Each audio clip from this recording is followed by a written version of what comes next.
김정은을 만나면 출시한다. 글쎄 어느 정도는 출시하겠지만은 그것도 걔가 하기에 달려있어요. 안 할 말로 장성택이처럼 김일성, 김정일을 많이 만난 녀석이 어디 있겠어요. 죽여버렸잖아요.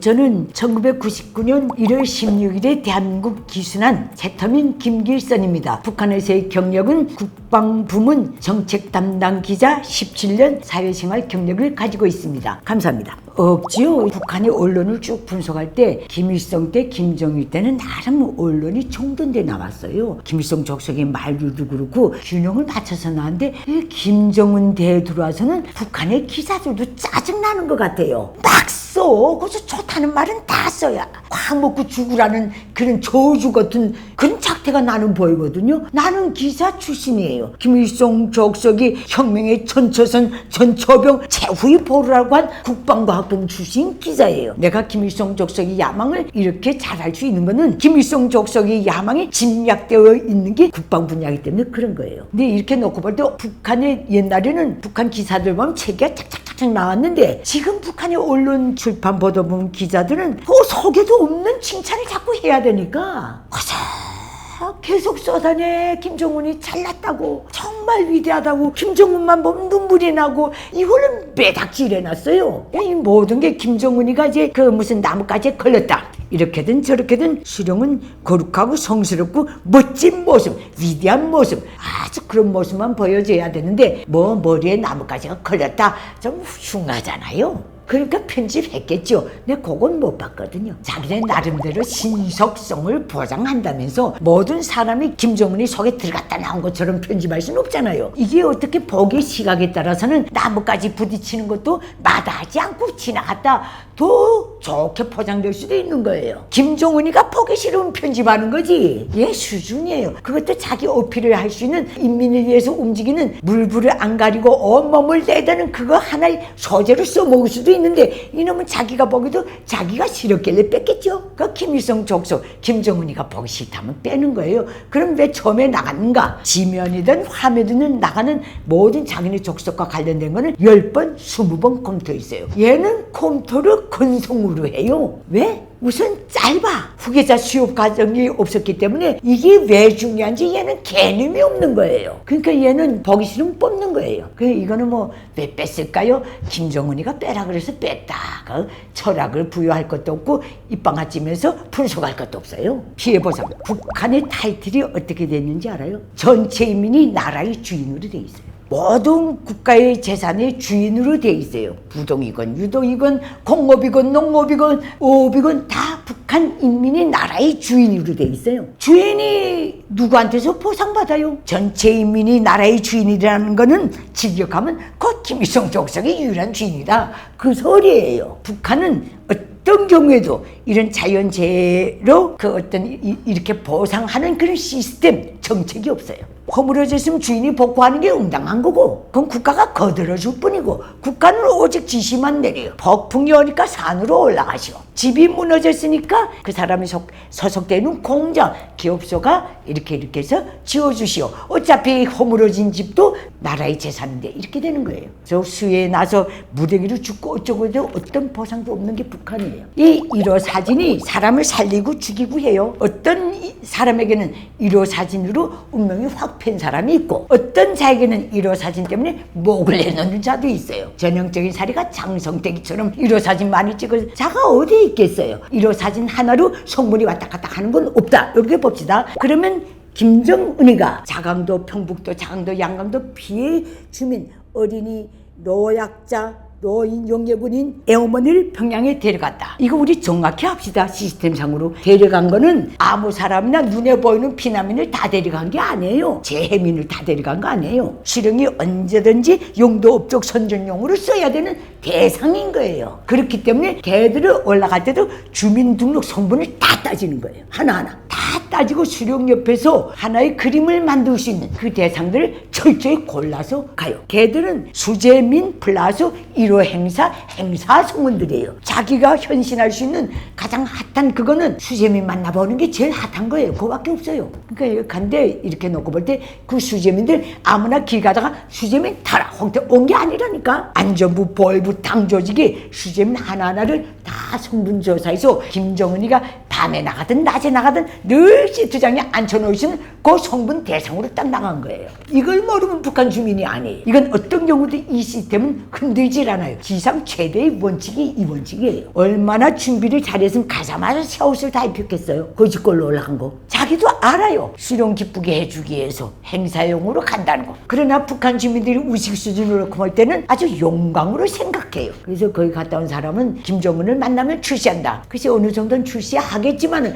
그것도 걔가 하기에 달려있어요. 안 할 말로 장성택이처럼 김일성, 김정일을 많이 만난 녀석이 어디 있겠어요? 죽여버렸잖아요. 그러니까 이거는 아무 의미가 없는 거예요. 접했는지 접하지 못했는지는 모르겠지만은 인식하는 거나 반응하는 거나 생존력이 다 달라요. 나하고 내 동생이 다르듯이 나하고 내 자식이 다르듯이 다 달라요. 그렇게 다양한데 그 중에서 이렇게 나왔다는 거는 북한의 전반적인 주민들이 소위 남조선이 잘 산다는 건 다 알아요. 통치해서 잘 산다. 이건 알지만은 그림을 못 그릴 뿐이에요. 대북 방송 때문에 깼다. 이것도 가능해요. 그러나 그 모든 걸 놓고 볼 때 그렇게 도망쳐 나오는 사람들은 저 체제에서 누구보다도 더 독특한 증오감을 가졌다든가 자기 그 어떤 모든 능력과 자존에 비해서 더 이상 못 살겠다는 이 모든 걸 뼈저리게 느끼고 더 이상 있을 수 없다는 각오로 설 때 나오는 거예요. 군사 분계선으로 오는 군인들은 북중 국경연선으로 뛰는 탈북민들하고 달라요. 한반도의 모든 어찌 보면 군사력의 꼴자들이 집약되어 있는 그 지대로 오는 거예요. 이렇게 놓고 볼 때 그 외에는 길이 없었고 위로 올라가서 돌 수도 없는 거고 북한은 이고주의 자유, 통행의 자유가 영에 가까운 나라예요. 그러니까 이 사람들이 그렇게 왔다는 거 진짜 축복이에요. 그 다 군사 분계선으로 넘은 사람들 어떤 경력과 어떤 깨침을 가지고 오는지 모르겠지만 거기 가장 밑바닥 배에는 대한민국을 희망으로 보는 대한민국이라는 공경이 분명히 있을 거예요.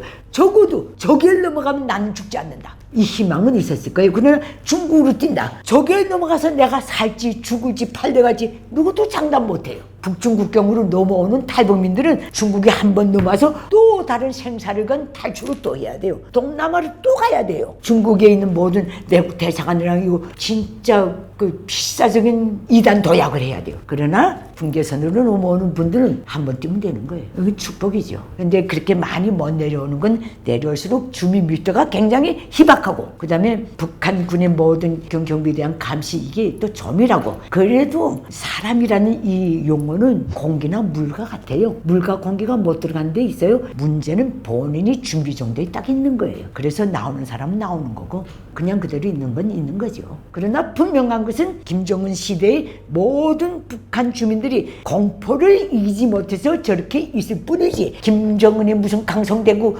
인민의 설경 건설에 대한 그 비전에 대한 어떤 환상도 없는 건 틀림없어요. 끌려는 다녀도 일은 아니에요. 북한 주민들이. 김정은만 목 아픈 거예요. 북한 당국이 가장 골치 아파하는 거는 경제예요. 여기에 사상세뇌도 먹혀 들어가요. 왜냐하면 북한 당국이 오늘날 이제는 저 체제를 연장하려고 해도 부동의 첫째가 식량 문제를 해결하는 거예요. 나폴레옹이 말했잖아요. 군대는 배견 배불리 먹어야 또 지난다. 똑같아요. 인민도 같아요.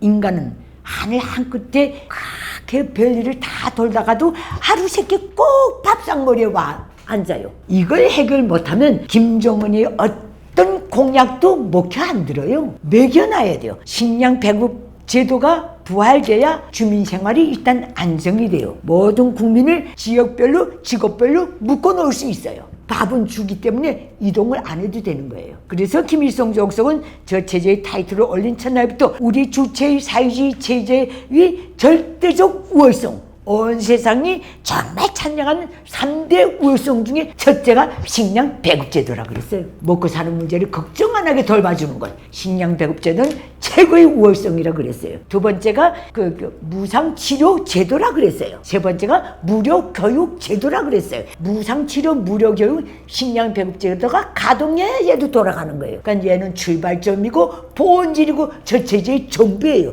유지 강화에. 이게 30년째 복구 못되고 있는 거예요. 그렇기 때문에 김정은이가 무슨 지랄을 하든 어떤 세뇌를 해도 이게 먹혀 안 들어가는 거예요.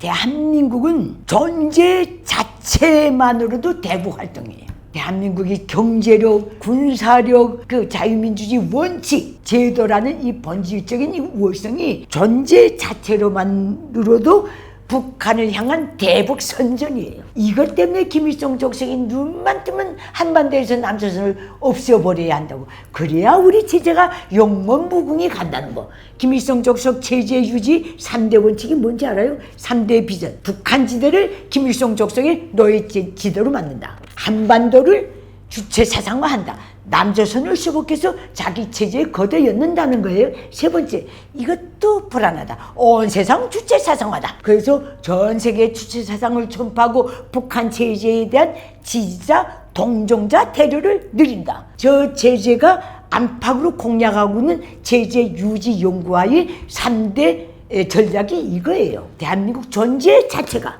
지대한 대북 적공 사업이에요. 그리고 거기에 또 안 받침되는 게 중국의 조선족 사회예요. 중국 공산당원증을 내고 있어도 다 물질 거기서는 남조선화가 돼 있다고 보면 되는 모든 북한의 장마당의 밀수 물자가 구통로로 다 들어갔는데 그 사람들이 이게 남조선제다. 그게 하나의 대적공사업이에요. 대북적공사업. 북한이 모든 고위층의 탈북 이 역사를 쭉 보면 내 내피셜일 수도 있지만은 1980년대 말 제13차 청년학생 축전 이후에 90년대 초에 한탕 많이 뛰었어요. 그리고 1990년대 말 핫하게 황장엽, 김덕홍 당 중앙위원회 사상 담당 비서 부실장이 정치망명을 했어요. 그 전에 좀 자잘하게 탈북한 게 있고, 그 다음에 또 9회 쭉 오다가 이게 세 번째, 네 번째 턴쯤 될 거예요. 최근에 많이 온다는 거는 그만큼 외국 문물을 접한 사람들은 다시는 북한에 들어가서 살 자신이 없는 거고, 둘째는 특히 외국 가는 경우는 같이 나온 자식들이 안 들어가려고 할 거예요. 나는 어떤 외교관이 자식 같이 나왔거든요. 진짜 러시아 대학에 유학 가 있는데 흑인들도 깔본데요. 밤마다 거는 저 아프리카 나라들하고 화상 통화하면서 이렇게 다 하는데 북한 유학생들은 그런 거 하나도 없잖아요. 그렇게들은 반바지 입든 뭐 입든 그 교복을 가리지 않는데 이건 어떻게 되면 흰샤츠에 바지 까는 거 딱 입고 왔다 갔다 하라 그런대요. 그렇게 강제를 하고 있는데 쪽팔려서 못 입겠다고. 걔들이 그 화상 통화하고 할 때는 끝없는 분노가 올라온대요. 그 학생들도 느꼈는데 해외에 나간 고위층들이 못 느끼겠어요? 그리고 외교관들이 못 느끼겠어요? 무역 일꾼들이 못 느끼겠어요? 극하고 북한이 올라갈수록 그런 건 다 알아요. 나름 북한 내에서는 행사할 수 없기 때문에 그럴 뿐이지. 그래서 이거는 그만큼 온다는 건 김정일이 되졌을 때와 달리 김정은이 오늘의 북한은 이젠 최후라는 감각을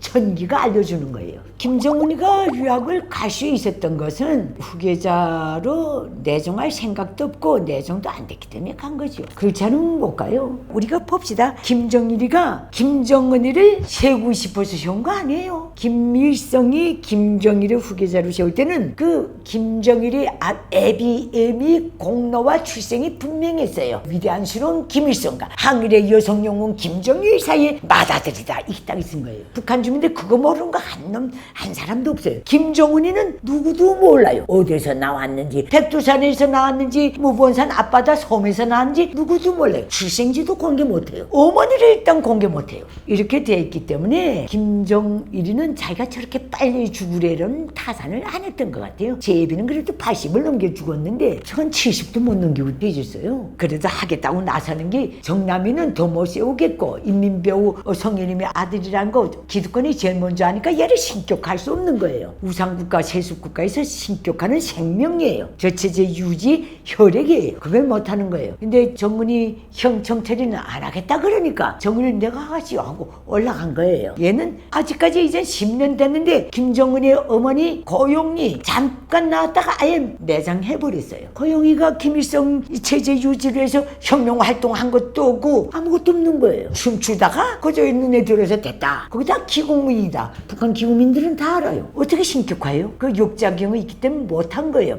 그래서 자기가 난 직계 자식은 유학을 안 보내는 거예요. 북한에서 산다면 지나가던 개를 붙들고 물어봐도 개소리 한다 그래요. 그거는 택도 없는 소리예요. 왕의 자식들 아들도 유학 안 내보내요. 왜? 나가면 자유세계 문물에 물져서 올 수 있다. 내부의 정보기관들, 계급적 원수들 제국주의 영향이 붙는다는 거예요. 그럼 못 쓴다는 거예요. 김정은이가 유학을 갈 수 있었던 것은 김정일이가 쟤를 후계자로 세우겠다는 생각을 꿈에도 안 했다 그 뜻이에요. 모든 독재자는 거기다 군국주의까지 가미한 세습 독재 국가는 어떻게 갈 것인가가 없어요. 저거는 없어지게 돼 있어요. 얘는 계속 끝없이 하고 싶지만은 역사라는 건 김정은 따위 애송이 바보 멍청이가 끝까지 세습까지 할 수 있도록 시간을 안 줘요. 계속 할 수 있을까요? 저렇게 넣었는데 어떻게 계속해요? 쟤는 끝까지 하고 싶겠죠. 북한 주민이 정리하든지 저 주변에서 정리해버려요. 인민을 감동시켜서 감정을 끌어내야 하겠다는 거기 하나 지금 목숨을 걸고 있어요 지금. 하긴 백두산에 가서 백마 타고 달리는 것도 지 좋아서 타고 달리는 거를 김일성 김정일을 어떻게 빛나게 계승할 것인가 구상하느라고 탔다 그러대요. 저 미친놈이. 그걸 누가 믿어? 내가 이거 이렇게 올 때마다 새로운 질문도 받고 반복되는 질문도 받지만은 불러준데 감사하고 또 나로서의 소명이 있기 때문에 최대한 정직하게 디테일하게 알려주려고 노력하고 있으니 지루하셔도 그리고 막 속전속결로 두서없이 얘기해도 이해해 주시기 바랍니다. 시청자분들은.